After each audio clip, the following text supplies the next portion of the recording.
Here we go. Yeah, here we go. Wait, take. Throw. End zone. Caught. Terrence Williams. Touchdown, Cowboys. Tony Romo. They go for the shotgun. Roger looks left. Fires it out there. Caught by Tony Hill. Touchdown, Cowboys. 15 to the 10, he'll score. Emmitt Smith dances to the end zone. The Cowboys have taken a 2-score lead. Play fake to throw it out of the end zone. Going way down the field for Michael Irvin, bumping and grinding at the 5. Oh, he's got it. Touchdown, Cowboys. Over the middle, caught by Witten, who loses his helmet but still keeps going. A penalty. All the pressure on the left side. He drops the ball, throws, caught, Witten. Touchdown. Big opening for Tony Dorsett. Look out, he's got great speed. 99 yards and a half. Dorsett down the sideline. Stays in bounds. Can you believe that? Short because they're 99 yards. Prescott able to get out of the end zone and now airs it out for Lamb. He's got it. He's gone. When he gets there, it's a touchdown, Cowboys. On top. You want to know what an all-pro looks like? Watch Michael Irvin here. He'll battle you all the way down the field. Motion on first down, Aikman. Harper. Was that beautiful? Touchdown, Dallas. Men on the rush. Pass is caught. Deflection. Touchdown. Cowboys win. Amari Cooper. Throws it down the field. It's caught at the 10. And this game is over. The Cowboys win it. C.D. Lamb. But no. But you understand, we do have one game left to play. Hey, fantastic. Every single one of you. I mean, I'm not just talking about these last 60 minutes. I'm talking about the quarterback schools, the mini camp, the off-season, the training camp, down in Austin when it was hot and you were tired, the whole bit. Everybody, you did one hell of a job. And the only thing else I got to say is, how about them Cowboys?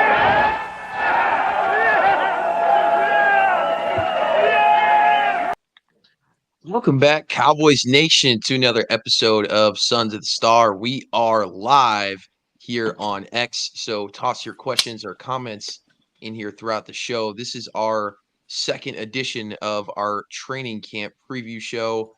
We're going to talk a lot about training camp and break down the Cowboys defense. They're starting guys coming out to compete for defensive spots.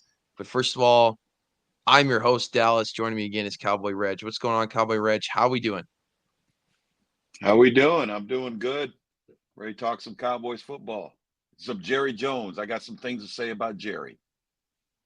Yeah, and I think that's what Jerry wants us to do, is talk about Jerry. Keep it about him and not about the team. That's what he's good at. So, yeah, go ahead. I mean, other than that, Cowboy Reg, I'm ready to get right into this thing unless you got any other comments, because we got a lot to talk about. Let's first talk about what has happened the first 2 days of training camp. The Dallas Cowboys started training camp on Thursday, so we're a few days in here. So go ahead, Cowboy Reg. First impressions. Yeah, I mean, we need C.D. Lamb there. I said last week, if we're talking this week without C.D. Lamb being on the field, we got a problem.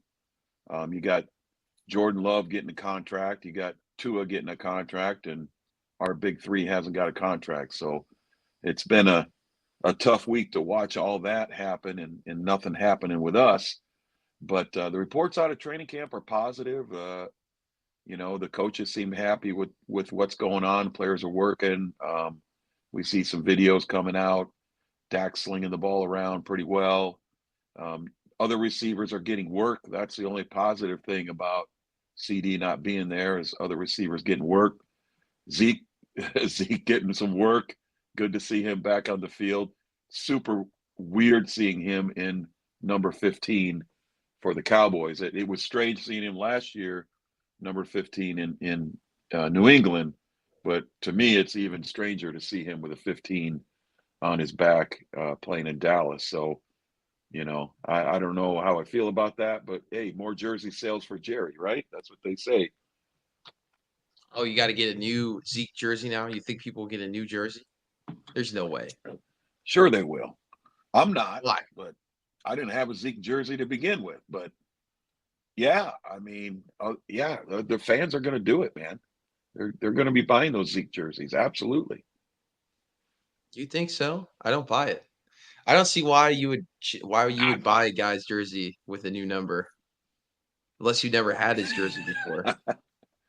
Well, I yeah, think I think that's I true think as Zeke's well. jersey would probably be the lowest selling offensive jersey on the Dallas Cowboys. That's my prediction. Ooh, that's a bold take. I wouldn't call it a hot take. Maybe a hot take will pop on tonight and tell us whether that's a hot take or not. But Zeke will be up there, man. He's a fan favorite. Come on now, he's a fan favorite. Yeah, but I mean, Um, no one's buying the new number. But go ahead. What else about Jerry Jones you want to talk about?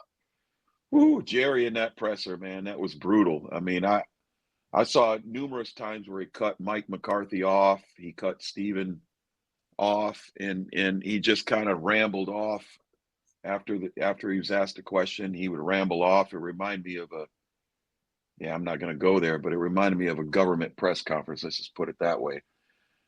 For the first time that I've seen, I'm going to conclude that Jerry's in decline. He's not as sharp as he used to be.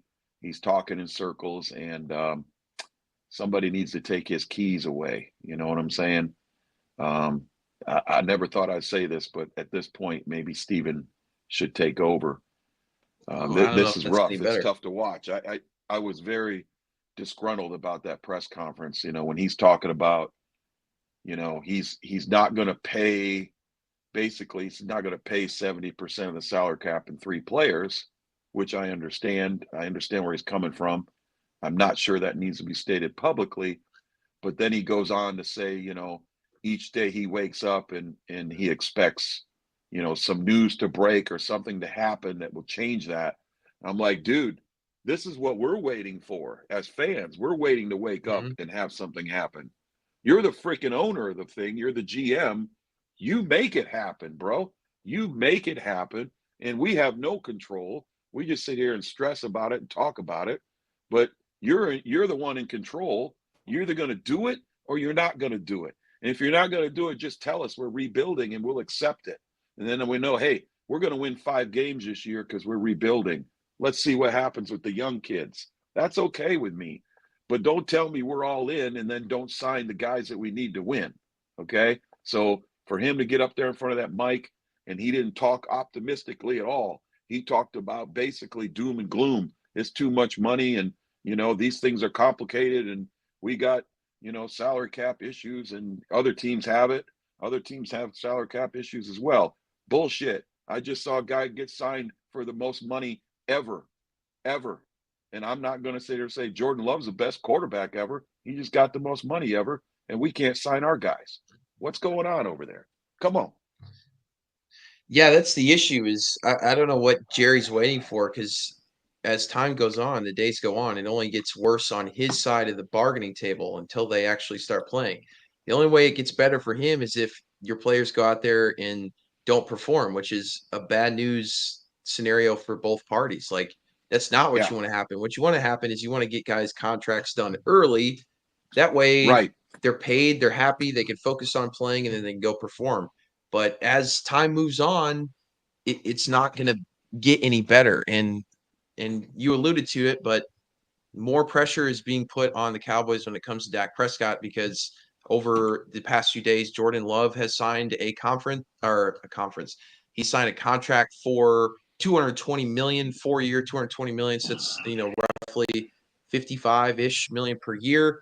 And Tua Tagovailoa got signed for 4 years, 212 million for the Dolphins. So just more historic contracts. We all know about the Trevor Lawrence contract as well, being a historic contract for that franchise. So, I mean, when you're talking about a guy like Dak that's valued between 50 and 60 million a year, according to most, websites or experts, that number's going up because you're It's looking 60 at Jordan now. Love. You're It's looking at Jordan 60. Love. You're looking at Miami or Tua. You're looking at Trevor Lawrence and Dak Prescott's a better quarterback than all those Yep. guys. I I mean, mean, you can argue you that can with me, but argue you can argue Jordan it's Love, true. but No, Nobody you in their can't. right No, mind. you can't argue Jordan I'm Love. He just doesn't have the saying you. stats. I'm not saying I agree with it, but you He's can got argue 1 it. year. You can argue it. That's all I'm saying. But we don't have enough evidence to support Jordan Love being the highest paid quarterback in the history of the NFL, in my opinion. We don't have enough evidence for that. I don't blame you, Green Bay Packers. Your boy is holding out. Your boy's holding out. You pay him. We got CD Lamb. He is our offense. He's holding out. The other two guys are there. So the one thing I'll say is Dak's there. Mike is there. They've agreed that they're going to play. They're not happy about their contract necessarily, but they're going to play. Mm-hmm. You only got one deal to do, Jerry. You got one deal. CD Lamb, do the deal. Worry about the rest next year. Get the guy on the field. And unless you're rebuilding, let us know. If you're rebuilding, let us know. If you're not rebuilding, sign the contract. Whatever it is, it's going to be historic. It's going to be the biggest wide receiver contract in the history of the NFL. And you know what? I don't care because he's that good. He is arguably top 3. I argue he's number 1. I'm biased. I'm a Cowboys fan. He's the best receiver in the league. Other people, even the haters, will be like, well, he's only top 5. Well, top 5 and you need a contract means you're getting the highest contract. And then the other guys will get higher as they come up for their contracts. So just do it, Jerry. Sign CeeDee Lamb, and then we're good to go. Get him at practice. Let's roll. And then we'll talk about Micah and Dak at the end of the year. At least get CD done, right? These guys are going to play. They've agreed to play. They're at practice. Let's roll. You got one guy to sign. It's not that complicated, in my opinion. You got one guy to sign. Sign him. Yeah, and as time moves on, you can't afford to. So let's talk about. Yeah, I mean, you're right, Cowboy Reg. They do need to get this Lamb deal done. What is he getting fined? Like 100? Is it $100,000 a day, or is that too much? It's $100,000 a practice, and his agent is going to say, yeah, that's another $100,000 on the contract. There's another $100,000 on the contract. Every day, he's going to up that contract to $100,000. He's going to get his money, man. He's going to get his money. What's Hot Take talking about? Hot Take. All right. Hello, gentlemen. What's up, Hot Take? I'm coming in hot today. Again. Hot Take. Hot Take. I'm coming in hot today. I tell you what. You can't say anything to rattle me today. Hot Take. I'm already rattled. I can't be rattled anymore. Oh, I bet you could. We could get you fired up. But yeah, you're right. Yeah. CD's contract needs to get done. We all knew this was coming, unfortunately. Like, we just know how these situations work out, and we're just waiting for, the news to come out that they got the thing done. But it's like, what are you doing? I mean, yeah. Jerry, come on, man. I mean, 2 of your 3 guys are out there. They're playing, so obviously they're playing on that money that they have. I mean, and Dak isn't about money. He's getting a lot of money this year, right? 50-something million. Because it's the back end of that contract. But Hot Take's taking it easy. All right. We appreciate that, Hot Take. We appreciate that. But Micah, he's playing. So we got one guy to sign. What did JJ get? Let's just start there, right? Because Jeff, he might be better than CD, arguably. I'm gonna say he's not. Because I think CD could something like $34 million. Yeah. That seems pretty cheap compared to what Jordan Love just got. And let me tell you what, CD Lamb is 99% of the Cowboys offense, right? I mean, he's carrying the ball on sweeps. He's running out of the slot. He's going deep. He's going across the middle. He had 1,750 yards last year. I mean, you cannot take 1,750 yards off that offense and expect to win any games, right? I mean, I don't know how many games do we win without CD Lamb on the field, Jerry? I can't think of one. I can't think of one that we could win without CD Lamb on the field. Whether he's a decoy, whether he's got the ball, whether he's just standing on the field, he's going to draw attention, right? So you take him off the field, our wide receiver core is already slim. Gallup's gone. He retired. You didn't bring anybody else in. You drafted guys low in the draft. We didn't go after receiver early. You drafted a guy in the 7th round, So obviously the plan is that CeeDee Lamb's on the field. I mean, you look at what the Chiefs did. They drafted a receiver early because they knew their boy was going to be suspended. They They planned ahead. That's what championship franchises do. They plan ahead. How do we plan ahead? We didn't sign anybody. We didn't draft anybody in that position. I mean, until late, right? Is Flournoy going to take CD's spot? Is that our new go-to guy? I mean, come on. No. Let's get real. No, I mean, Sign the man. he's got to be signed, and I don't know. It's got to get done. I don't know when it's going to get done. I would assume 35 sometime million. I don't care. next week. 35 million, 36 That's what million. it's gonna be. It's gonna be between. He's gonna play. Yeah, and right? the Dak. Well, you're running into these contract issues because you're waiting so long, but it's not going to get any better. And yeah, like whether you're going to move on from Dak and Micah, like you got to have CD. Like CD Lamb's the core guy of your offense. Like if you're going to bring in a new quarterback, like it would be nice for a new quarterback to have a tool like CD Lamb. Like, are you going to bring in a new quarterback and not have CD Lamb as well? Like, then we're really going to nuke this thing. So that's a really bad scenario for you there. Yeah, I mean, when you talk about rebuilding, you talk about young guys, right? Well, CD's a young guy. Micah's a young guy. So the only one that makes sense if you're rebuilding not to sign is Dak, right? I mean, if you're it's going to be a larger chunk. Yeah. You don't sign Dak because you're rebuilding. So you don't sign him. And then you got Trey Lance. But guess what? They didn't exercise the option on Trey Lance. So his contract expires this year too. They didn't extend him. They could have exercised the option. Well, I know. I know he that's the other. But let me tell you what. Who's coming in after Dak then? If you're rebuilding and you want to keep Micah and CD, well, who's your quarterback? You drafting one? Well, after the first couple of days of training camp, I would say you are, because all film on a training camp so far has Trey Lance playing like our third string quarterback. So not good. Not good. I saw not that, a good start for Trey Lance. I'm not gonna overreact to that. I don't care about that. I'm not overreacting. But he hasn't shown anything. So no, I want to see him in the preseason. I want to see him when the ball's hiked and the referee's on the field and people are hitting and people are trying to make the roster, which means they will hit you. Nobody's hitting you in practice and receivers are bumping and guys are holding and nobody, I'm not going to get too worked up about, I see these clowns on X posting that their quarterback went 14 for 16 with 3 touchdowns today in training camp. I'm like, what the hell are they talking about? We're counting stats in training camp. I don't care about that. But what I do care about is CD Lamb being on the field. That's my big thing. The entire press conference, I'm fuming, smoke's coming on my ears because CD Lamb is not on the field, and I don't see any urgency to get him out there from Jerry Jones. Yeah, Hot Take City says, do you think Dak gets re-signed? I feel like with how the recent events have happened, I don't think Jerry wants to sign him. I think I agree. Hot Take, I don't know if it's a Dak thing, but I think what the Cowboys are coming out and saying, and at the end of the day, their hands are a little tied here with these 3 guys. Mm-hmm. And I do think they move on from one of them. I really do. And the only thing that makes sense is either Dak or Micah, because they're going to be up for contract negotiations next year. CD Lamb is still signed to play this year, so he can choose to sit out for as long as he wants and end up not playing in the NFL and just being fined. But he's got to come play eventually because they have him under contract for this year. But that deal's gonna. I mean, I can't see that deal not getting done soon. That's what makes it so silly.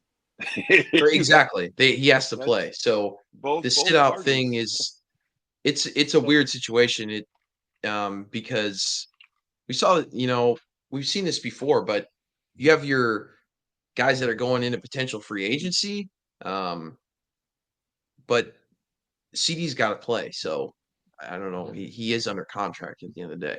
But yeah, I just think and Hot Take also says if you move on from one, Dak is the one you move on from. I mean, that's the easy answer, I guess, because you take a big, chunk of your salary cap. But if you look at how the NFL is right now, like you are pretty much saying that your team's not going to be good for the next you're not going to win a title for the next 2-3+ years, and then It depends. I mean, if you don't re-sign Dak, why re-sign CD and why re-sign Micah? Like, because you might pull in you might get lucky and you might get a CJ Stroud.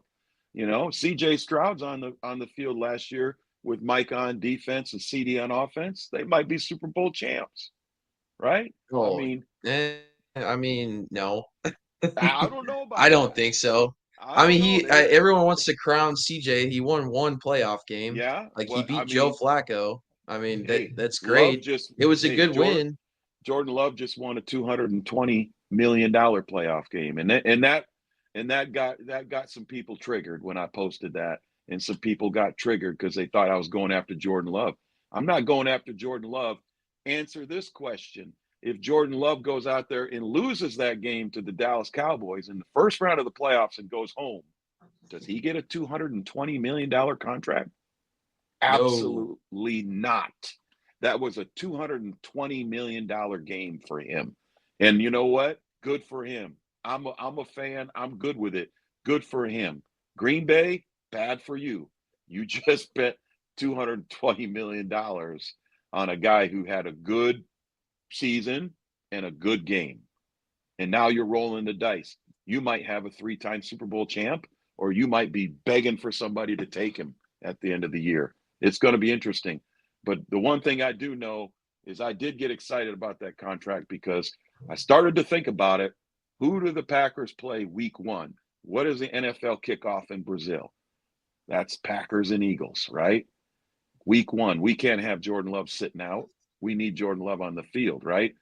Anytime the Eagles lose, that's a win for the Cowboys because we're right there competing for that division every single year, unless we don't have CD Lamb.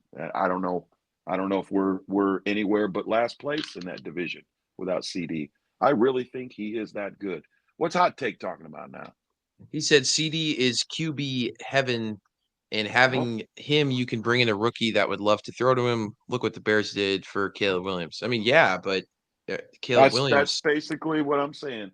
You give CJ Stroud, CD Lamb. That's tough to say right there. CJ Stroud and CD Lamb all in the same sentence.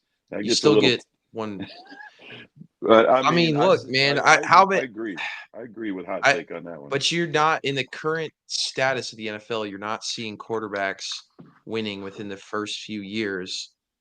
I mean, I guess Brock Joe Purdy Burrow, made it to the Super Bowl last Brock year. Purdy, Joe Burrow, and now CJ Stroud, Jordan Love.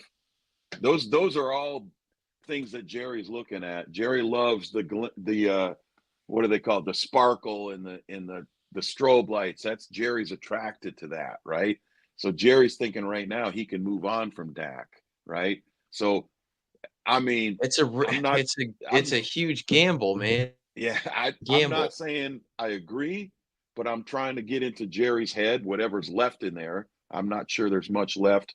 There's some dust in there from some old Super Bowl trophies and maybe a little Barry Switzer memorabilia in his head in the back somewhere. But other than that, I have no idea what the plan is here. But when Steven or Mike try to tell us what the plan is, Jerry cuts them off. That was a joke of a press conference. Waste of my time. Yeah, it's tough. I mean, we could talk about this forever, but they are faced with a very hard situation, and that's what Jerry was trying to articulate. But you're right, Cowboy Reg. He's showing his cards. He's at the negotiating table showing his cards. That's because he's 80 So years old, it's man. not He's good. Yeah, I mean, it's not good. dude, I mean, I tell people this online all the time. Jerry Jones is one of the greatest American success stories in business and in just, a citizen wise. I mean, he's done the American dream. He had nothing, and now he has a $10 billion business. The Dallas Cowboys are valued at $10 billion. So all credit goes to Jerry Jones. However, you're supposed to retire when you're 67 in America, right? Used to be 65. I mean, if not, now it's 67. if not younger. You're 81 years old. You have $10 billion. Why are you going to work every day? Why are you going to work? You can still walk on the field and hold up the Lombardi as the owner. You don't have to be the GM, Jerry. You've already done that. We already saw you did it before, and now it's been 28 years and you haven't done it again. Let someone else have a crack at it. You're 80 years old, dude. Is he 81? What? He's up there, right? He might be older than that. But I don't know. understand. I don't know why he's holding on to that GM job. I just don't understand. He's 81. Yeah, you nailed it. I know. It's getting going on? ridiculous, you know, and I'm done defending you, Jerry. I mean, I've been in your corner for a long time, man, but you blew it in that press conference. That was the nail in the coffin for me. You need to go, man. He needs to step away from the GM position. I mean, and whether he's truly I still believe he's really calling these shots, man. Like, yeah, and I'm not even mad at him. I left the press conference going, this ain't Mike McCarthy's fault. Wait a minute. This ain't I used to think, you know, I thought Mike McCarthy is the reason why we can't win a playoff game. I listened to Jerry talk, and I'm like, man, it's a miracle we win 12 games every year. It's a freaking miracle that we win 12 games. Man. Yeah. That's the boss right there. The boss is an old senile kook. That's our boss, but we win 12 games a year. I mean, imagine you step aside, we probably had another, you know, 3 Super Bowl rings in 4 years like they did in the 90s. But all right, Jerry, you know, I don't know who, if you want to credit it to Jerry Jones or whoever. I mean, at the end of the day, it is his credit because he's general manager. But I mean, they have drafted well. They have drafted. But that's what I'm saying. That's what I'm saying. And imagine somebody else running this team. We probably win it all because you got the personnel. Yeah. The personnel are great. They've drafted well. Yeah. Is that Will McClain? Why isn't Will McClain up there with a microphone? Why is Jerry and Steven and Mike because up there? Because it gets the people talking. I don't know. Man. I don't know. Because he's the guy at the end of the day. I mean, he calls the shots. If he wants to be in the press conference, he's going to be able to be in the press conference, man. People want to hear Jerry talk. But yeah, it's at some point something's got to change. They got to get these guys signed. We got to get our team together so we can actually move forward because we can't really prepare for the season. Yeah. One guy, man. All we got to do is sign one guy, and we're good, right? I mean, honestly. Am I crazy saying that? If you sign CeeDee Lamb, we're set for the year. We're good. Let's go. That's it. We don't have to worry about none of this crap to the end of the year, and then we'll talk about it again. And you have a lot of guys, you know, the Cowboys have a decent amount of cap space starting next year. So if you sign CD, then you take a look at this season, see who's performing. Yes. He's young. He's been healthy. He's leading, you know, he's in his prime. So you got to sign him. And then after next year, you evaluate who played well this year. If Dak has a terrible year, then you move on from him. I mean, you know what I mean? Like if he has a fantastic year, then you, and I mean, there's no guarantee that Micah and Dak go out and have great seasons next year. So maybe you do move on from one of them or both. But when you have a guy like CD that has shown you solid growth at the position to the point where he's in his prime, he's stayed healthy, and he's ready to be the guy on your offense, like you have to go in and get him signed. There's nothing else to it. There's nothing else to say. But yeah, that's it. We're 30 minutes in. We haven't gotten to the topic of our show today, so I don't have much else left to say on that. Hopefully that deal gets done. Do you want to move on to the defense? Dallas Cowboys defense heading into training camp. Yeah, let's do it.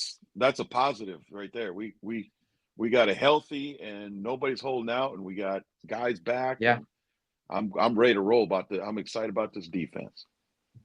All right, let's do it. How about we start with the cornerbacks? Yeah, probably. I would best say cornerback room in the league, number one. Let's get that right out. Let's just shoot that right out there right now. The best cornerback room in the NFL, the Dallas Cowboys. Go on. With Stephon Gilmore, I would say yes. No, I mean, absolutely would like Stephon Gilmore back, but I mean, you're talking about Diggs on one side and Bland on the other. Those are the two statistically, those back-to-back number one corners in the league. Trevon was 2 years ago, and Bland set the all-time NFL record for pick sixes last year. So I'm take those two. Who are you trading with either one of those two in the league? If you had your choice right now, you could take any other corner in the league and trade them out for one of those guys. I'm sticking with my guys. Bingo. That's what I'm saying. Yeah, but I mean, let's get into it here. The only reason, and I'm with you there. So heading into training camp, we have Deron Bland on one side of one of our outside cornerbacks. He's coming into his third season, 9 interceptions last year. Had a few bad games, I would say, coverage wise, when he's left alone to cover the team's best player. But that was also, DK without. Metcalf game was concerning. Yeah.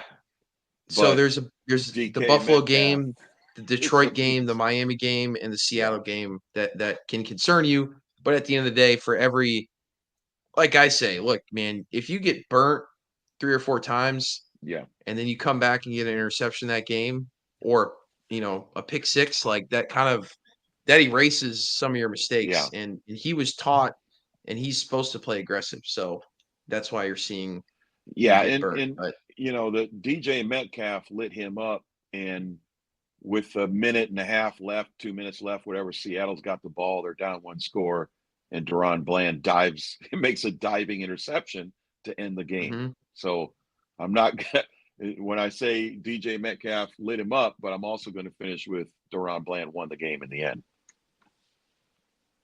Yeah, absolutely. Hot Take City says, how's Diggs looking? Well, we're going to talk about Trayvon Diggs. So coming off a torn ACL, he is still at the end of the day their star cornerback. I look at his stats back in 2022, and they can be up and down as well because they are both ball hawk cornerbacks. But again, this is coming from a very aggressive defense from Dan Quinn in a very aggressive scheme where he's leaving a lot of these cornerbacks with a heavy blitz and one-on-one with some of the best wide receivers in the league. Not all of their stats when it comes to coverage are going to look that great, but you look at their numbers for interceptions, and you look at their growth, and you look at the job that Al Harris is doing, it's very positive. But they're still being a little careful with Trayvon Diggs. I would say you're not going to see him take a ton of snaps yet, but and he doesn't need to. And he's got a few weeks before, he's got another month or so before the actual regular season starts. So you're not going to see him on the field a lot in training camp. Obviously, you're not going to really see him in the preseason. So you may expect a little rustiness maybe in weeks 1 or 2, but he should be able to come back into form, I would say, fairly soon. It also wouldn't surprise me if he balls out game 1. I mean, yeah, why not? It's been the good thing about his injury last year, and there's 2 facets of this. It sucks when a guy gets injured early in the year because you lose him for the entire year.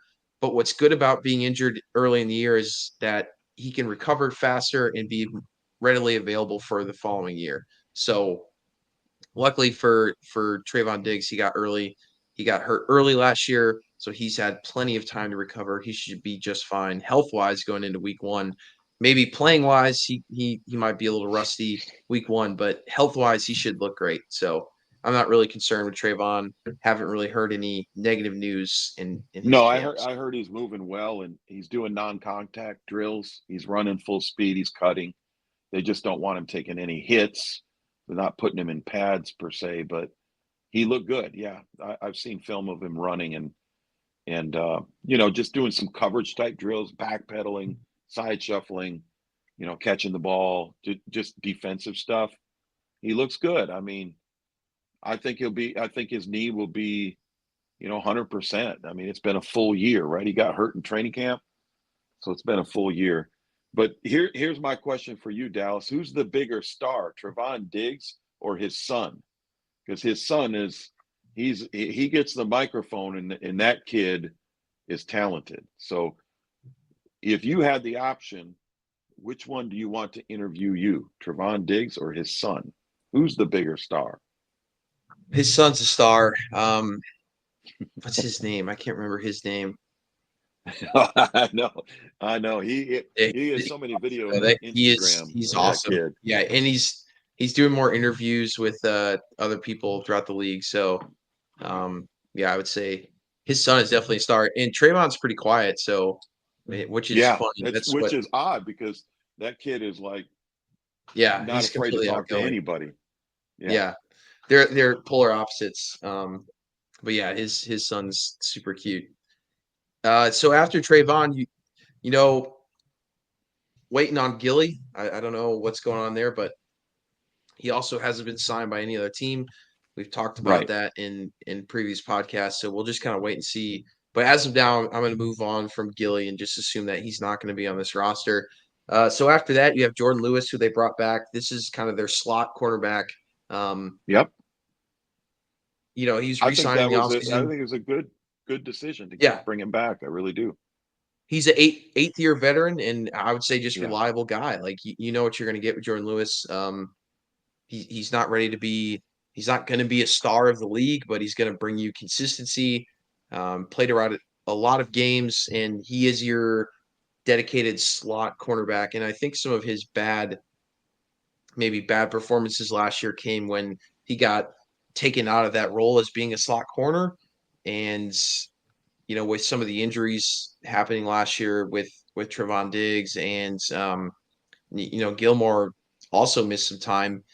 I kind of brought him out of his position a little bit. So I'm hoping for Jordan Lewis to come back and have a really solid year next year. I know some people are a little bit concerned about him, but again, if he's your third best cornerback, then I think you're in a pretty good spot. So that's all I have left to say about Jordan Lewis. After that, I mean, we got a lot of guys coming to training camp. We have 1, 2, 3, 4, 5, 6, 7, 8, 9, 10, 11 cornerbacks. So I'm expecting probably 5 to 6 cornerbacks making the roster. So after Jordan Lewis, it's kind of wide open. So you have Nashawn Wright, who's Yeah, a fourth he's year been guy. there. Yeah. Yeah, He's been there a fourth while. year guy for the Cowboys. He played in 8 games last year. He only played in about half the amount of snaps that he played uh, last year that he did in 2022. So he had about a 50% decrease in snaps going from 22 to 23. Now, But that's he also play some because special teams too, though? I mean, is he valuable? Is he playing special teams where they might keep him for that? yeah, I mean, Yeah. I I know he has. Let me see exactly how many snaps Total. he Yeah. took at See how many special total teams. snaps he's played. Yeah, he played 81 snaps at kick coverage, 60 snaps kick return, 22 punt, and There 48 you punt go. return, 48 So field goal I block. So mean, yeah, that's a ton, he's on the field a all the really good amount. time. So you can almost arguably pencil him in as another given. I'm just saying. I I would agree. yeah. I mean, he's still a guy that has to go out and earn his spot, but he's pretty much a ride-in. And Whereas your top three corner, our special teams unit's been good. yeah, It's been good, and we had the number one punter and the number one place kicker in the league the last couple of years, and then you got Cavante Turpin making the Pro Bowl 2 years ago as a returner. So something's going right in the special teams, and this guy's playing special teams. Let's pencil that boy in. I think he deserves to be in, right? Because he does it all. He's all over the field. Let's put him in. I'm good with it. After that, we got a few other guys. You have Israel Mukamu. Yeah, he's This been is there. Yeah. fourth year here with Dallas. He's played both safety and quarterback snaps. He played in 10 games last year. Again, a few snaps here and there. A big downgrade Getting dark on the East 20 Coast, guys. So I turn the light on. from 2022 to 2023. He did have a bit of a downgrade for snaps, but I would say everyone kind of moved down because of the addition of Stephon Gilmore last year. Also, another South Carolina Gamecock for you, Reg. So, Go Cox. but again, another guy that played a really high amount of special teams last year, so he was a solid guy that was consistently on the roster. I would say he's pretty much your your guy coming in at the 5 spot for cornerback that has to kind of lose his job to somebody else. Yeah. Behind Israel, you have CJ Goodwin, who is in his 9th year in the NFL. Just really not a large body of work, just a guy that's kind of sticking around, but just has really not played much. He's in his 7th year of in Dallas, but really he's just not. He's kind of a practice squad guy that may get some snaps in the preseason. And then from there you have Josh DeBerry. He's an undrafted rookie out of Texas A&M. Played for college football for 5 years. Played at Boston College and then transferred to A&M. Played a lot of slot and right side cornerback as well as strong safety. So kind of a utility guy, but this is a guy that really has to ball out to make the team. Then you have Jerrion Conley.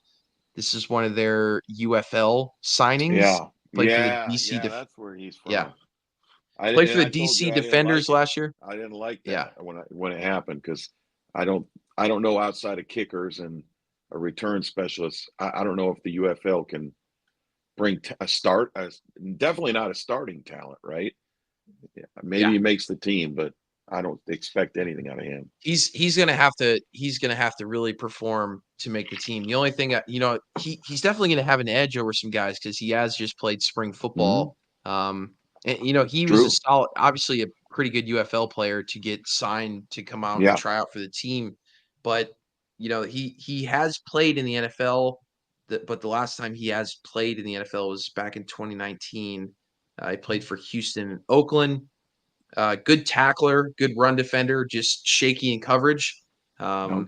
So, it's going to be tough. It's going to be tough for him to make the team. But, this is a guy with a decent amount of experience and with a good body of work. So I wouldn't, I definitely put him above some of the rookies coming in. So who knows? It could be a guy that stays on your practice squad. If one guy gets hurt, he could definitely move up and be able to hold his own, I would say, in the NFL because he does have some NFL experience as well as some experience in the UFL. But the UFL is tough. These aren't guys like Kevontae Turpin.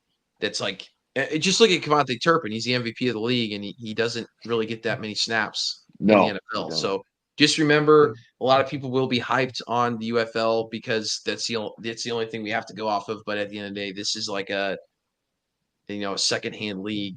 I wouldn't even put it at the same level as college football for the most part. So just be careful about the hype that these guys get from coming from the UFL. But that's Jerrion Conley.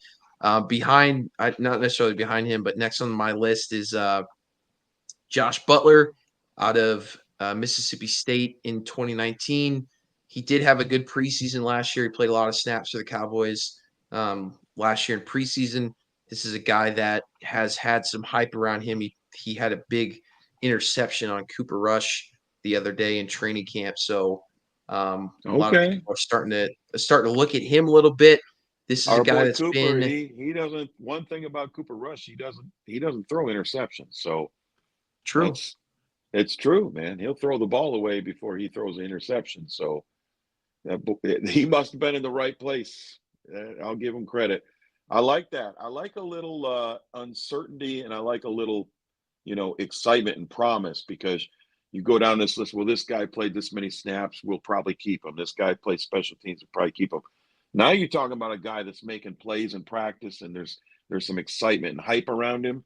That's the guy right there. I'm gonna remember his name. I'm gonna be watching for him in the preseason. See if he does something there, and all of a sudden, boom, he's gonna be not starting, but he's gonna be on the roster if he makes some, I think some plays. Watch out for this guy in the preseason too. He was picked up back in 2023, and I'm sorry, he played at Michigan State, not Mississippi State. I had MSU in my notes. I should definitely there's a few MSUs out there, so I need to define that next time. But sorry, Josh, if you're listening. I'm sure you listen to Sons of the Star every week. But Michigan State, go Sparty, not I'm down in Mississippi, so when I see MSU, I grew up in the Midwest, so it used to be Michigan State, but now when I see MSU, it's Mississippi State. So and where I'm at, I see USC. In my whole life, and especially as a Notre Dame fan, USC is out in California. But now I live in South Carolina. USC is University of South Carolina. and they will frequently refer to it as USC, hats, shirts, everything. It's USC. And I believe that they claim that that was the original USC, that they're actually older than South Carolina or Southern California. So they have that claim to USC. But yeah, it can be a little confusing as you move around what people in different regions refer to their schools as. Yeah, exactly. So Michigan State guy, watch out for Josh Butler to potentially, press for that 5-6 quarterback spot for sure. He's going to be competing for the job. Then we have Eric Scott Jr., who was a 6th round pick by the Cowboys back in 2023. Kind of a rough preseason last year as his rookie preseason, did not perform all that great, but looking at some of his stats, some of his grades, he looks like a good tackler, but overall, like not great in coverage. So Eric Scott's a guy that has come back, but he's out of Southern Mississippi as well. So, or as well, like I just said, Michigan State, not Mississippi State. I'm all confused, man. All these notes, all this research is really doing me in. But yeah, Eric Scott Jr.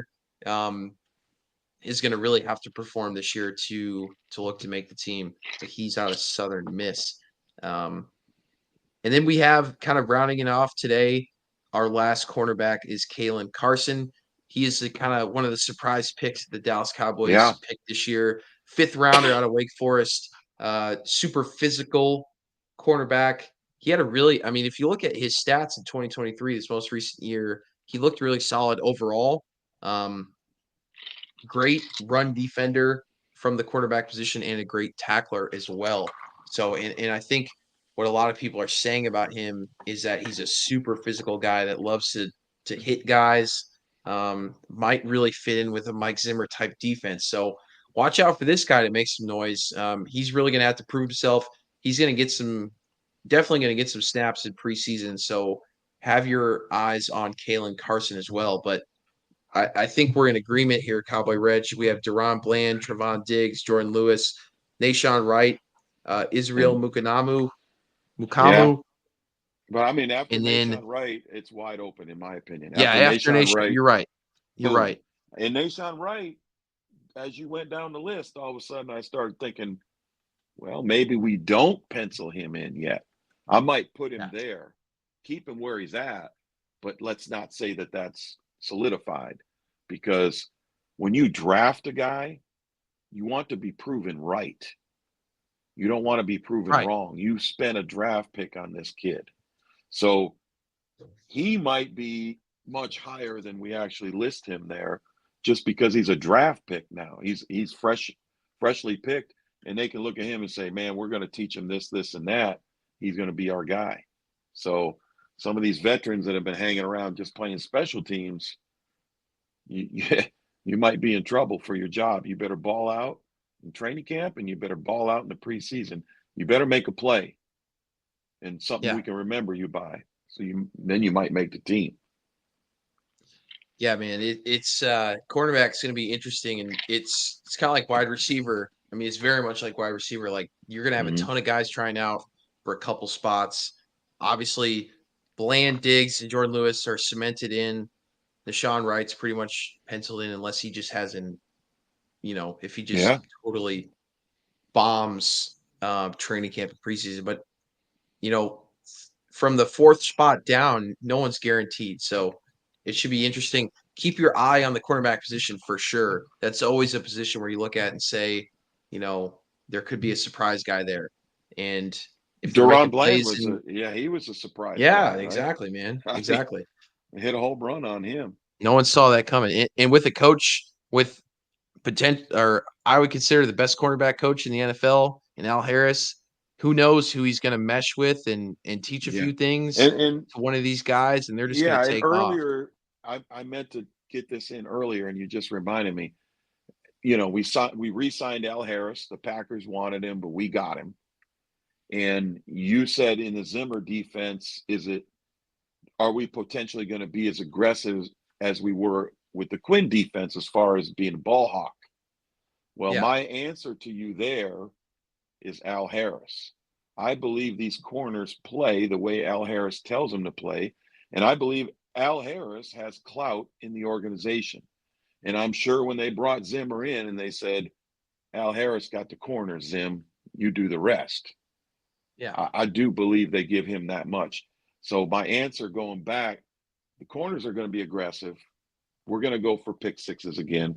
We're going to give up yards. We're going to give up chunks, but we're going to try to make plays. I don't see it any other way. Why would they pay Al Harris that money and keep him there? And didn't they name him assistant head coach or something as well? He got a new title, assistant defensive coordinator, something.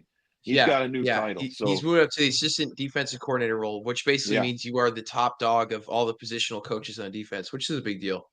It's a big deal, and it puts you in position to continue to work towards being a head coach in this league. That's a promotion. So, but my point is, I'll wrap it up here, is I believe we play the way Al Harris wants us to play at corner. I think Zimmer and him, they'll get along. I like, they'll agree, but he's the guy. Aggressive. I agree with that, Cowboy, and that's huge too to touch on. And I hope they maybe is it passing game coordinator is what they promoted him to? Yeah, assistant and passing game coordinator. Yeah, passing game coordinator, I believe, is what Al Harris is now. Well, I mean, there it is. That's the has title. The title of. So he's coordinating what we're doing on the defensive passing side, which is the corner. So he's the guy in charge of the corners. There it is. I'm just gonna try to confirm that real quick. Yeah, I knew he got a new. I knew he got a little bump in title and bump in money. It might be they might have did something the year before as well with him, but I thought it was more of an assistant defensive coordinator, assistant head coach, something in that. Well, it wouldn't be passing game coordinator. It would be, I don't know what I'm thinking of right now. I'm blanking. It wouldn't be passing game coordinator. That's an offensive job position, but assistant defensive coordinator, I think, is what we're going with. Yeah, it's probably sorry. Yeah, let's. Sorry, I got a lot going on. A lot of research has been done on some of these guys, and I don't know where my brain's at right now. But I'm trying. Look, let's move on. Look, we're trying here. We're doing our best with what we have. What's next? You got linebackers. Corners are done. Yeah. Safeties. Oh, I mean, whatever you want, Cowboy. I can go linebackers. I can go safeties. You call the shots. We're staying back. We're playing a little prevent defense to kick off. We're little prevent. So let's stay back with what do we got going on? 40 days till kickoff, folks. 40 days till kickoff. And my player of the game or player of the day today was number 40, Bill Bates. Bill Bates played for the Cowboys back starting in the 80s and through the 90s. Now that's a name. That's a name Landry. I know. Yeah, well, I taught you well. Tom Landry, Jimmy Johnson, and Barry Switzer. Bill Bates has 3 rings. He got cut by Jimmy Johnson 3 times and then brought back on the team and won rings. The guy played with what John Madden said was there's a kick, the kickoff, and then there's a bang, and the bang is Bill Bates. The guy could hit, and he's the best safety the Cowboys ever had. So go on, except Cliff Harris is up there too. Probably better than Bill Bates. But Bill Bates had the heart. We love Bill Bates. Hey, you got a comment over there. Yeah, Jennifer Bullard helped us out. Coach, Al Harris is an assistant head coach. Thank you. See, Jennifer, I said that first, and then he corrected me, I'm sorry. My head's all over the place. But thank you. That's why we do these live shows. We want this to be a community effort. Yes, because there's only so much we can do. Yeah, thank you so much. Appreciate that, Jennifer. Our double secret co-host Jennifer comes up with the right answer. It's kind of like having the producer backstage on one of them talk shows, and they tell you, hey, you better correct. That's the kind of thing that we need, man. Like we it's need tough that to do all this stuff. Yeah, on your own. Don't hang up, Jennifer. Stay on the line because we're probably most definitely going to screw up again. So just like Al Harris, it's time for you to have a promotion. All right, let's move on to safety. Yeah, shout out Al Harris, save our defense. All right, so the safety room is really is something that we're definitely looking for to have some stability. So moving into the season, our full safety, our starting full safety will be Malik Hooker. This is his 8th year with the Cowboys and coming off a really strong season. I mean, other than the the Micah Parsons drama. This is a guy that has really performed well, and expect him to be a leader on this defense in 2024. That's all I got to say about Malik. You know, and let me tell you something. I have a newfound respect for Malik. I blamed him early about the podcast, and then I realized this guy's standing up to Micah Parsons. This guy's a stud. This guy is a real Cowboy, and he is an impact player. He's a leader in the locker room, and I have really good things to say about him. I think we're set at safety when he's back there. There she 100%. is. Yeah, she's got her back right Yeah, there. Malik's full. I mean, free safety is going to be a position that we should be solid at this year with Malik Hooker. Yeah. And I have faith in him. And he's a veteran guy, one of the most veteran guys on this defense coming in his 8th year. Really expect him to have a huge impact on this defense. And strong safety will be a little tough because of I guess you could call it a departure from Jaron Curse because he has not been re-signed. He's still a free agent, along with Stephon Gilmore. So I don't expect him to come back because usually you would sign a guy like that if you wanted him back. But as of now, he's not on the team. So we're going to go with Donovan Wilson as being the starting strong safety this year. He will have to replace Jaron Curse, and this is his 6th year in Dallas as well. So Yeah. a lot of experience in the safety group. And he's got a lot of reps. He's got a lot of reps. Yeah, I would say that's more of a lateral move. I don't think that's a downgrade by having him come in, because I think he was getting significant reps anyways, and I think they kind of saw this. They saw this coming. So I think this is the guy they really wanted, and that's why they're not signing him back. Curse, I think Curse is pretty solid, but I remember his name coming up quite a bit when we got burned deep. He would read wrong and cut or whatever. Seemed like he got in more trouble. So they made that decision, and I would say that's a lateral move at worst. It might be a positive move in the end. Yeah, I would say the biggest thing with Donovan Wilson is he finished the year pretty strong last year. Mm-hmm. And he's trending in the upward direction.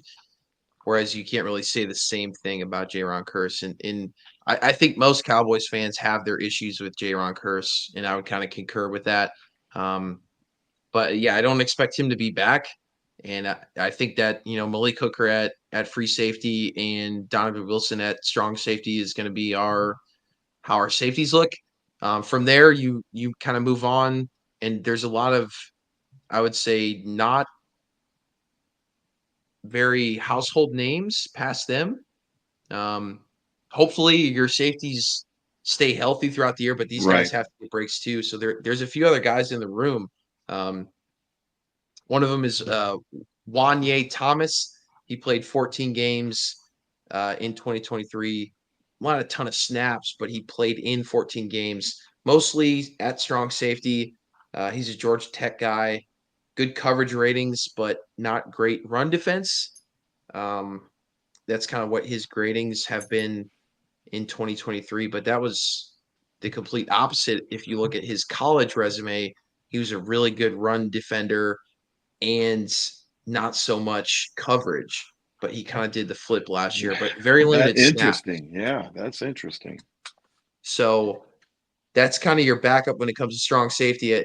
And hopefully, I think that's a positive thing. If I look at a guy that was really good at something in the NFL, and I'm like, well, he's always been good at that thing and always bad at one thing. And then I look at a guy like Thomas, where he was really good at one thing in college and then good at the opposite thing in the NFL. Like maybe his focus changed and he can rely on some of that previous experience, previous knowledge to get that other very important part of being a safety in coverage, back.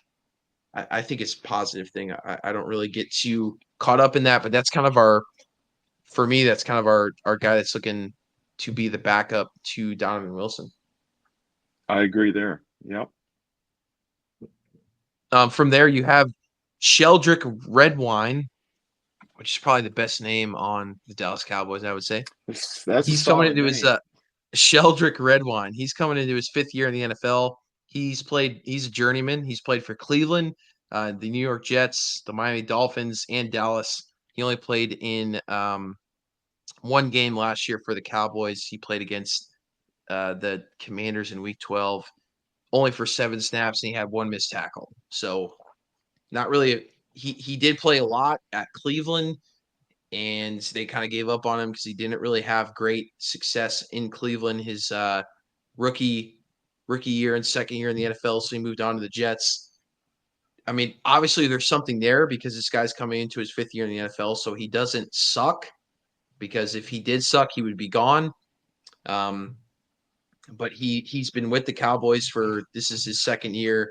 He does have a large body of work in the NFL as opposed to some of these other guys. So I expect him to probably make the team. I think with the amount of cornerbacks we have and the amount of linebackers we have, I would assume there's probably 4 safeties making the team.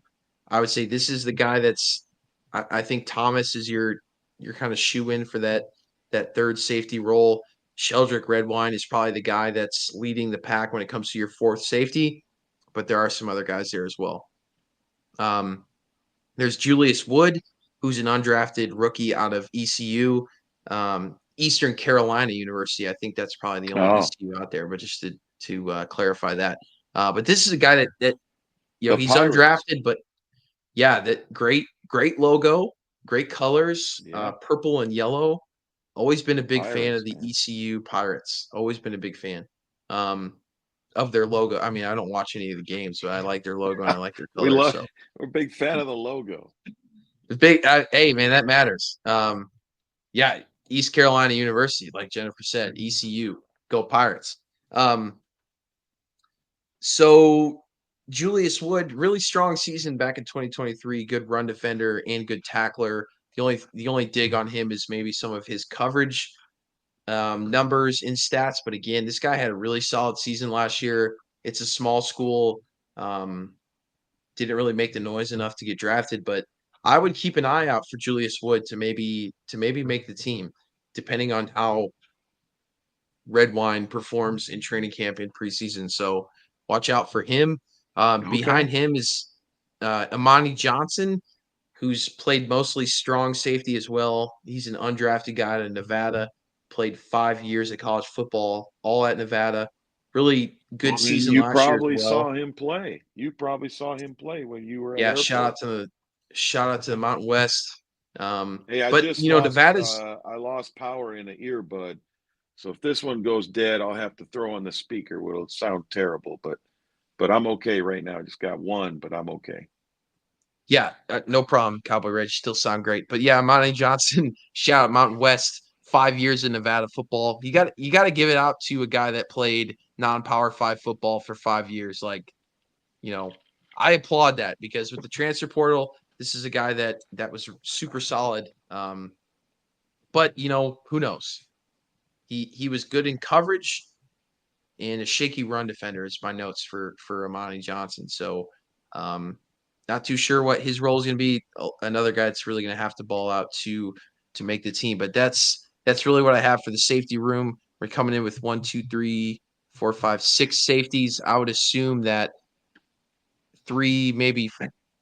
Hot Take City said, "Come on, man, charge your headphones." Exactly.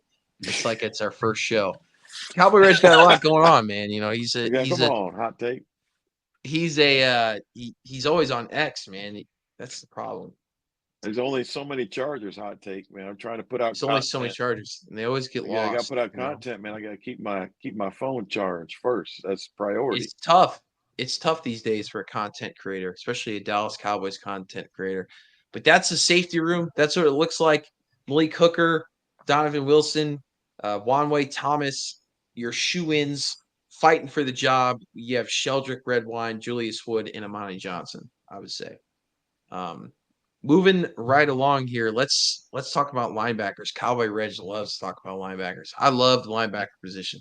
Favorite position on the defense, and I believe your most important position on the defense. The only free agency notable signing this year was Eric Kendricks, is expected to be our Mike linebacker starter in week 1, our quarterback of the defense coming from the LA Chargers. A lot of experience with Mike Zimmer, has previously played with the Minnesota Vikings. This is a guy that we're really looking forward to watching play, and we really hope that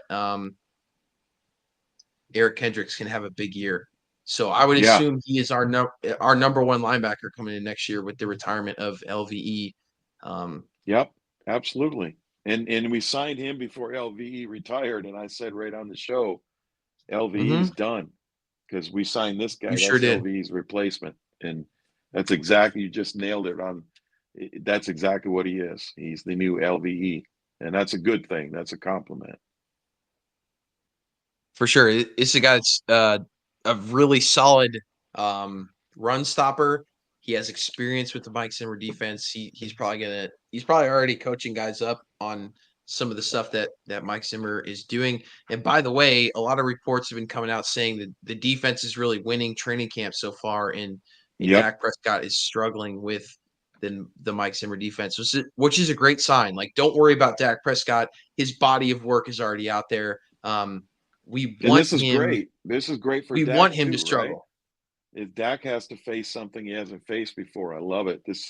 I told you I was excited about the defense today, and Yeah. got me in a good mood after all that Jerry Jones talk. I'm in a better mood talking about this defense and the defense, and I never thought about it until now. This new defense is going to make our offense better because when they go up against them, they're looking at something they'd never looked at before. When's the last time they've seen the Mike Zimmer defense? Maybe a Right. handful of guys on that team have ever seen it. Exactly. So, yeah, hopefully this is the number one offense in the NFL last year. So, the only thing that is not there is CeeDee Lamb. But from all statistics, everything graded last year, the Dallas Cowboys did have the number one offense. And if they are struggling against this new Mike Zimmer defense, it's a good sign. But that's Eric Kendricks. I would expect him to start at middle linebacker, Mike linebacker. The will linebacker position or weak side linebacker, I would assume that Marquise Bell would be our starter. This is his 3rd year in Dallas. This is a guy that came out of college as a safety, turned into a linebacker, and really had a strong season last year. And he's a guy that's really expected to be one of the stars of this defense as well. Marquise Bell had a really strong season last year, and I would hope that he has another good season this coming year. Yeah, I've always had high praise for him. He seems to make plays, and he's fast. I remind me, is he a little undersized, or am I thinking of the other guy? That would be my Clark? only concern. Yeah, I might be thinking about Damone Clark. But no, I would say he is probably. Let me get his exact weight here. Marquise Bell, 6'3", 205. So yeah, I mean, definitely small when it comes to linebacker. Yeah, 205, man. That's that is tough small to stop the but run. Again, but I don't remember complaining about him either. I remember him making plays. I don't remember complaining about him. So when maybe you have he a makes good, up for that. Again, he's not necessarily going to be he's the weak side linebacker who's responsible for basically your linebacker that's responsible for the passing coverage is what your weak side linebacker, you can think of him as. That's your fast, athletic linebacker, and he did a really good job of that last year.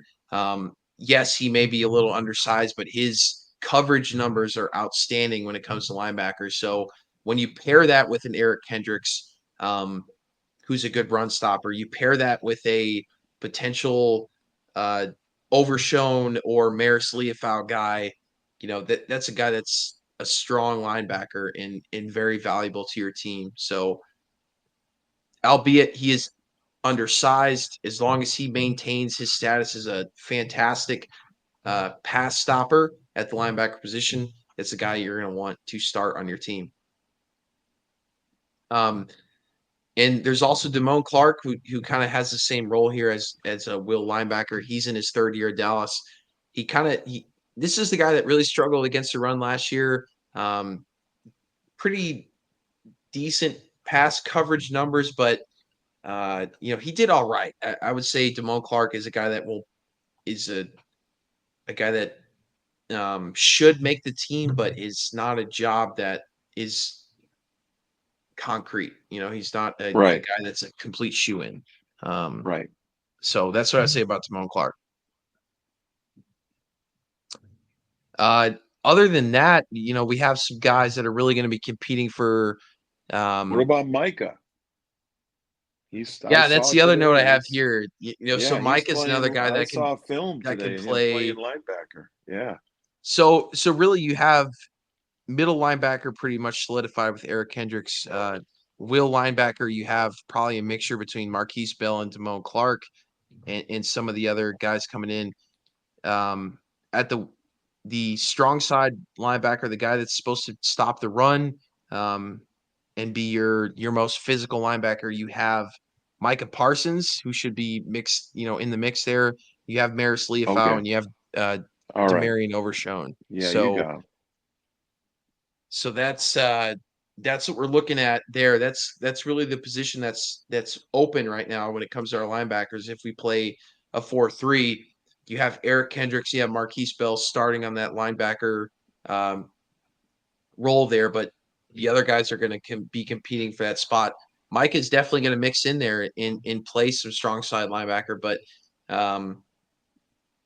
Maris Leafau is a guy that's had a lot of good hype, and Overshone's a guy that the Cowboys really like and didn't get to play last year because of injury, but expect him to get a guy that's expected to start, I would say, at the third linebacker position.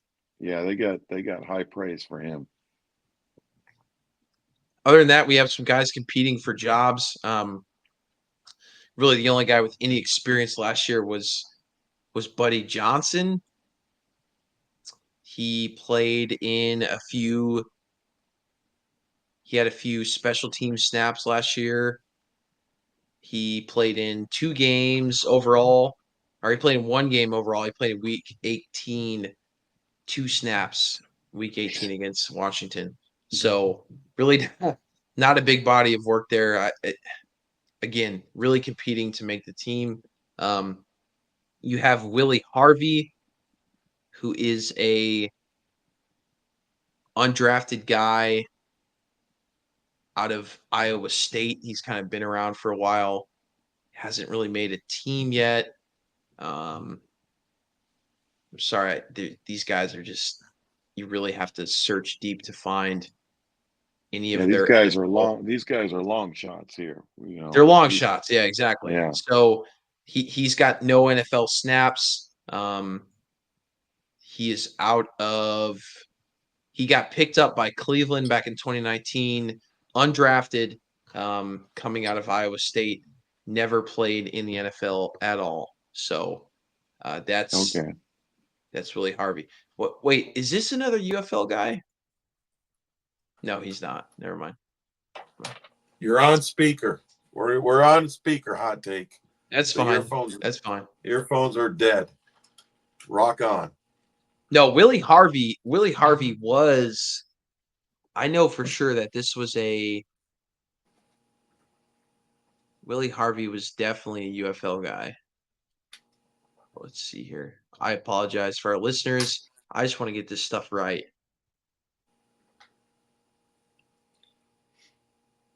Yeah, sorry. Willie Harvey was one of our other guys that we brought in from the UFL. So he played with the St. Louis Battlehawks last year. So he's another guy that we signed. We did an episode on this like weeks ago, but these guys get lost in the mix. But a guy that got picked up by Cleveland, never really had the opportunity to have snaps in the NFL, but played at that will linebacker position. So he's going to have to compete against Marquise Bell and Damone Clark to make the team. So this is, like you said, Cowboy Reg, he's a long shot.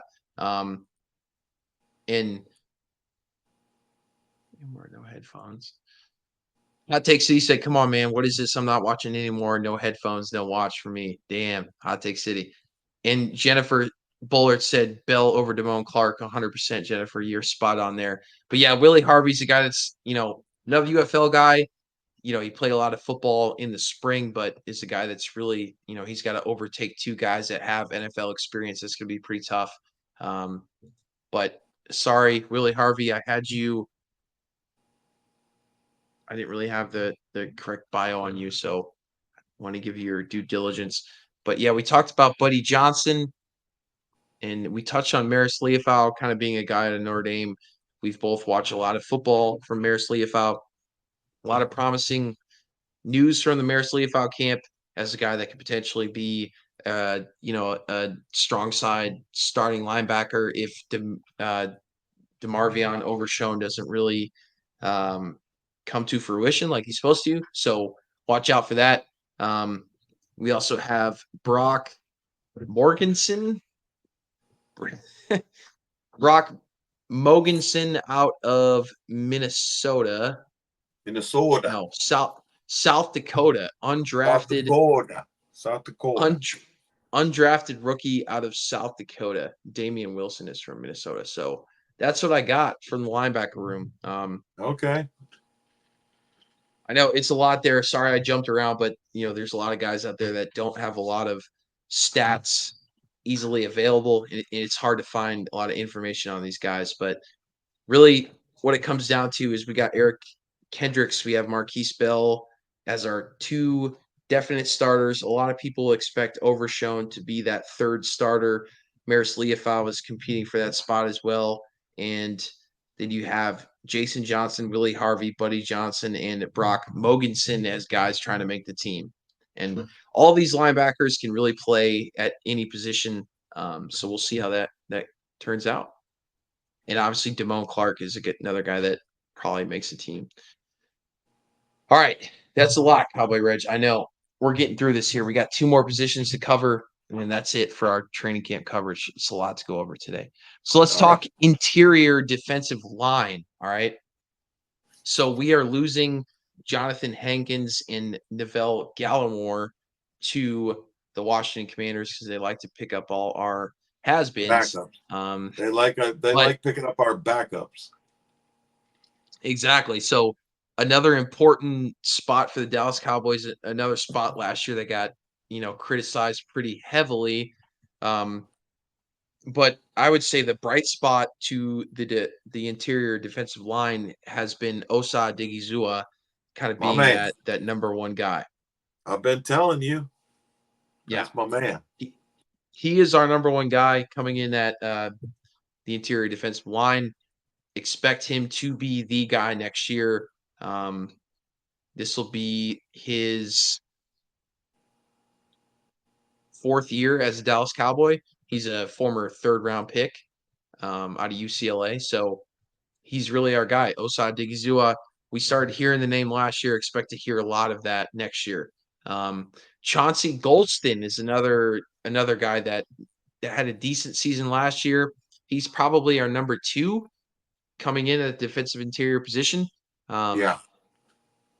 Had another guy coming into his fourth year for the Dallas Cowboys coming out of Iowa. Solid guy. Doesn't really Hot Take City says, "Gotta run, boys. Catch y'all later." Appreciate you tuning in today, Hot Take City. We always appreciate your time. Hot Take. We love Hot Take City. He's the man. That's probably our number two when it comes to defensive interior linemen. Chauncey Golston had a pretty decent year last year as well. And then we have, I would say at the 3 spot here, Cowboy Reg's favorite player, Mozzie Smith. Anything positive to say about Mozzie coming into next season?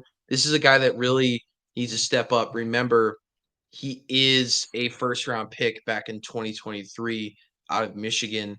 This was really supposed to be the guy when it comes to your interior defensive line. And with the, exit from Jonathan Hankins and Neville Gallimore, this is a guy that has to step up this year. We've talked about him in previous podcasts. I guess he was losing too much weight. Now he's putting weight back on, or did I get that mixed up?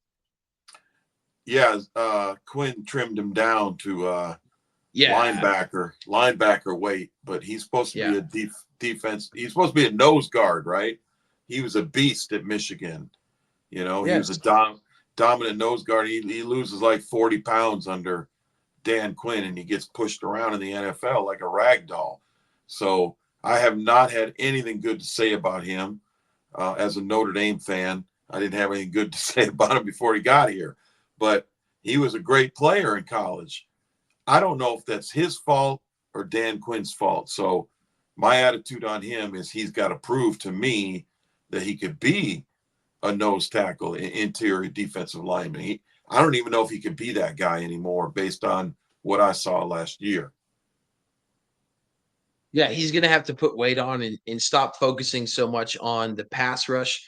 We have a strong edge group on the defensive line. He's got to focus on clogging up lanes, being a big presence in stopping the run. And That that's needs what to he be the was number at one Michigan. focus. Yeah, exactly. So you look at his stats for Michigan, he was never a good pass rusher.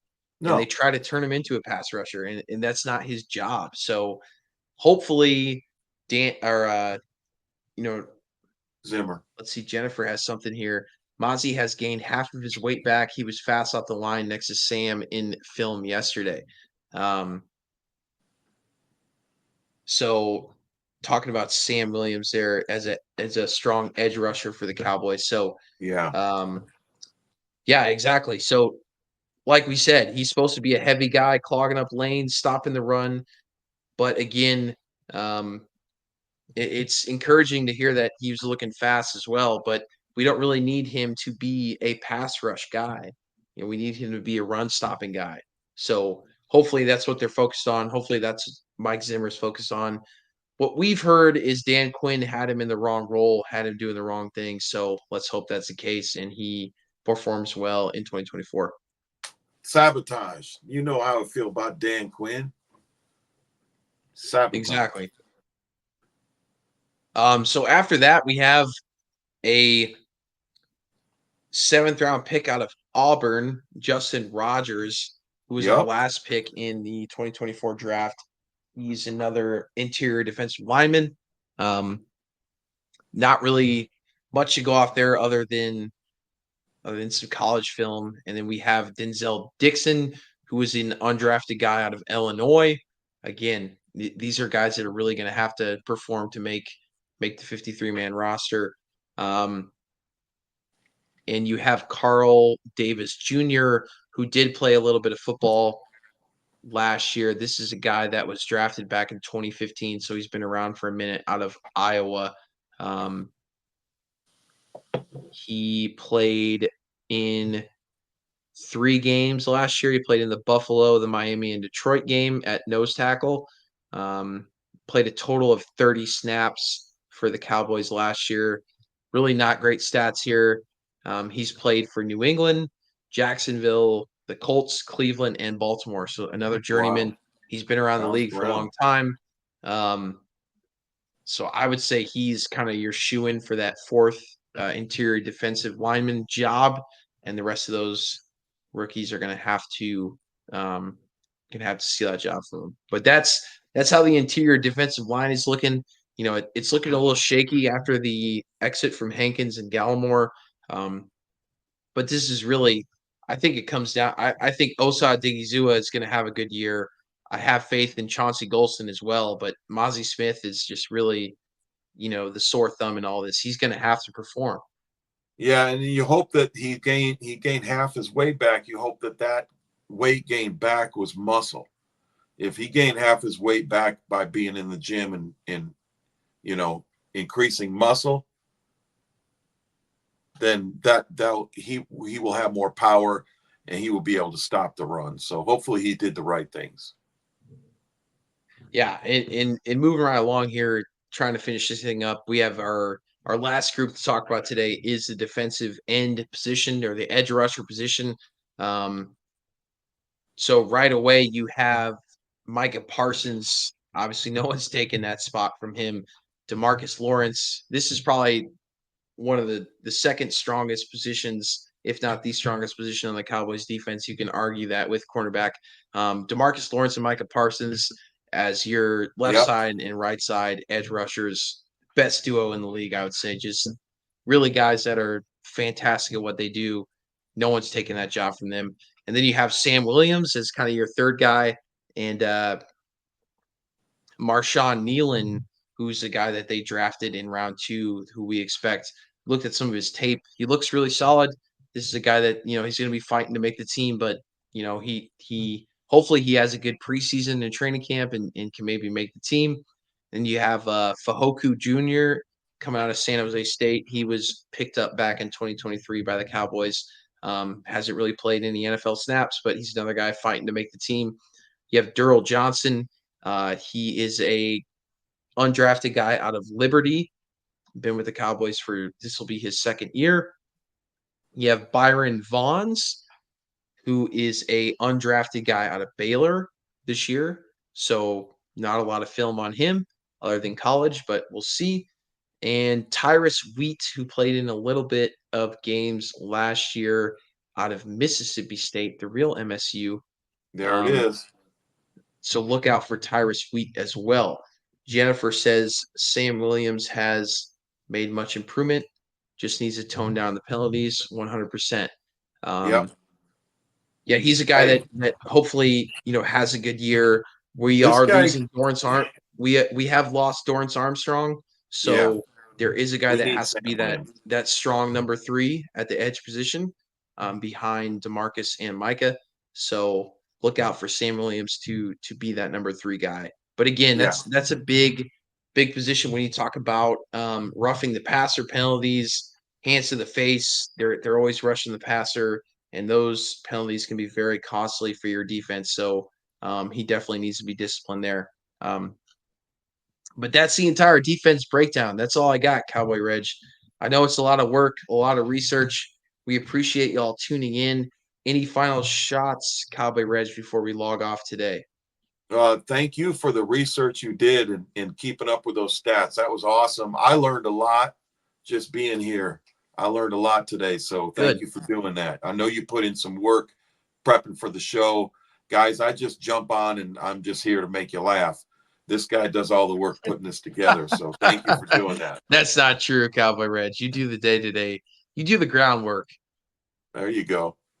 Cowboy Reg gets the people going. Without Cowboy Reg, the show is nothing. But, yeah, I did do way too much research for a lot of guys that will just end up being cut. But Jennifer says, great job. We appreciate you tuning in. We do have one more question. This is our final question for today.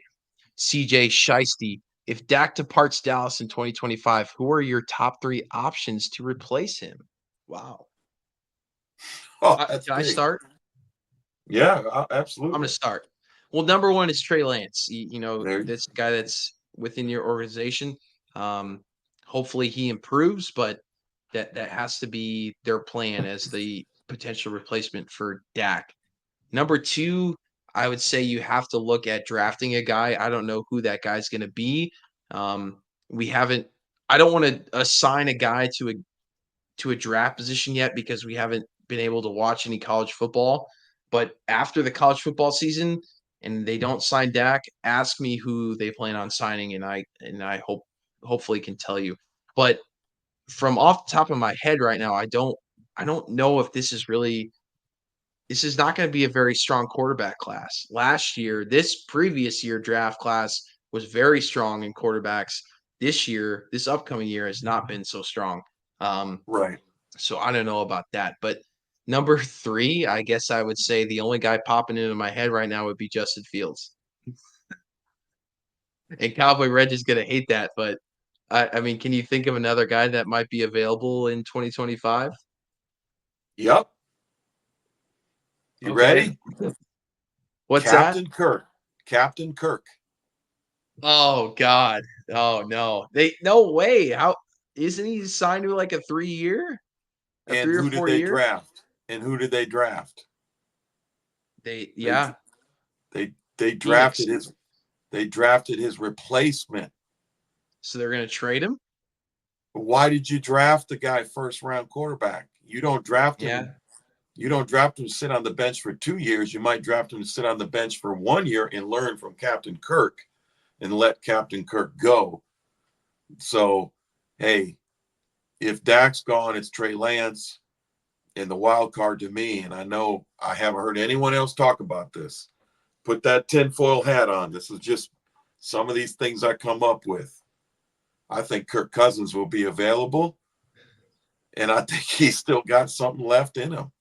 And then you draft, 100%. and then you draft your quarterback, and that's round 2 for Kirk. You taught Penix how to play. Now you're going to teach our draft pick how to play, and then our draft pick becomes a starter after Cousins. So that's just Jennifer Bullard says I like what you're.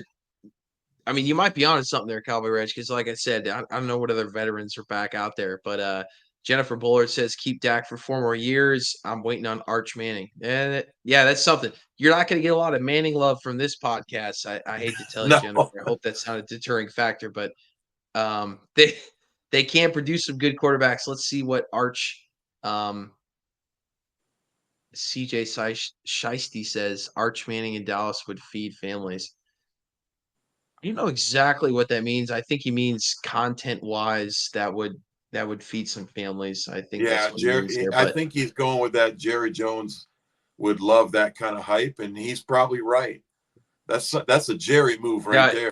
Yeah, it is. God, I hope it doesn't come to that point. I'm curious on Arch Manning is not going to play this year either. I think I'd rather have him than that's Sanders. telling. I hope we don't go after Shedeur Sanders for the hype. Oh, I mean, I don't. Yeah, that's true, but I guess Shedeur. You know how I feel about Colorado. Jerry would do it. Jerry would do it. You know he would. You know how I feel about Colorado, but at the end of the day, like Shedeur does have some pretty solid talent. Shedeur and Travis Hunter do have some talent. The rest of that team sucks, and they're going to not be good again this year, the Colorado Buffs. But I would take Shedeur over Arch right now because I don't know what Arch is going to do. I don't know what he's going to do. Quinn Ewers is back. I'm in shock. You have never had anything good to say about Dion or Shedeur ever. Now I say something bad about Shedeur, and now you're the Shedeur apologist over here. You love Shedeur. I'm shocked. Look, I never said I didn't like Deion Sanders. I don't like the Colorado Buffaloes. I do not like them. That is our school's old rival. My what's the word for it? I can't even think of the name. Your alumnus. No, it's the whatever. The school I went to college at. My alma mater. Sorry, I couldn't think of the name. Alma mater. That's it. My alma mater. That is our rival. Yes. Really, it's Navy and Air Force, but I like to be the best team in Colorado every year. That's my goal. I want to be the best team in Colorado. It's not that hard with Colorado State. They're a pretty sad program. Alumni, yeah, kind of alma mater is what I was getting at. But after all the hype last year and how Air Force started the season, I was disappointed that people wouldn't consider us the best team in Colorado. We ended up being the best team in Colorado, but all this to say, I don't like the Colorado Buffaloes, but there are 2 guys on that team that are extremely good at football, Shedeur Sanders and Travis Hunter. They are good football players. The rest of the team, I don't know. It's a little shaky. It's very, very shaky. But Arch Manning, we'll see how it turns out. There's going to be a lot of pressure there. Not only being a Manning, but playing at UT. Wow, that's a lot of pressure. But he's not going to play this year. Quinn Ewers is returning, so we won't see Arch Manning until 2025. But the only issue with Shedeur is we won't see Archie Manning next year. We won't see him till after the Kirk Cousins era of the Cowboys, and then Manning will come in. That's what these guys are telling you. Yeah. The issue with Shedeur is that you would have to literally move on from Dak and then draft him next year, and I can't imagine that happening. No, I know. I'm joking. I'm joking. But he's not. He's a good quarterback. I will say. Yeah. I mean, time will tell this season, but I think he's very talented. That's all I got, Cowboy Reggie. Any final thoughts? That's it. No, we wrapped it up. I'm good. Awesome. I appreciate y'all listening today to another episode of Sons of the Star. Join us next Saturday for another live show. Tune in to training camp, and we'll see you next time. Go Cowboys. Go Cowboys.